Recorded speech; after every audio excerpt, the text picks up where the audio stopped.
Os actores de dobraxe piden que se protexa o seu traballo fronte ao emprego da intelixencia artificial para dobrar contidos en redes sociais e mesmo xa en algunhas producións audiovisuais. Hai casos en que a tecnoloxía fai uso das súas voces sen consentimento. O traballo dos actores de dobraxe permítenos gozar na nosa lingua das interpretacións en series e películas gravadas noutros idiomas.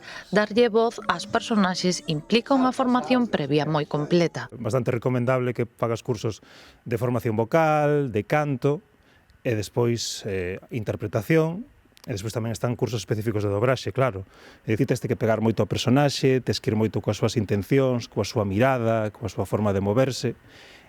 En animación, claro, non tes esa referencia, pero tamén tes que buscar unha voz que sexa máis vinculada a ese tipo de código de animación. Os profesionais denuncian que nos últimos tempos se crean contidos con locución xeradas por inteligencia artificial, sobre todo en redes sociais, pero tamén nalgunhas plataformas de produción audiovisual. Claro que as empresas o que buscan son maximizar beneficios. Entón, sabemos que se están adestrando inteligencias artificiais, que hai moitas empresas que lle están ofrecendo os seus servizos a plataformas de streaming e sabemos de feito que algunhas plataformas xa estrearon contidos dobrados por inteligencia artificial. Mesmo están a detectar que así clonan voces coñecidas da interpretación sen o consentimento dos actores.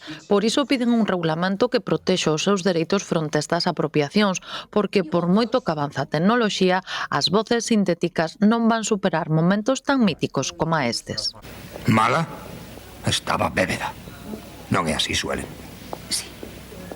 Non sei de onde tiras esas ideas, miolos de láser. E ti ris, furabolos?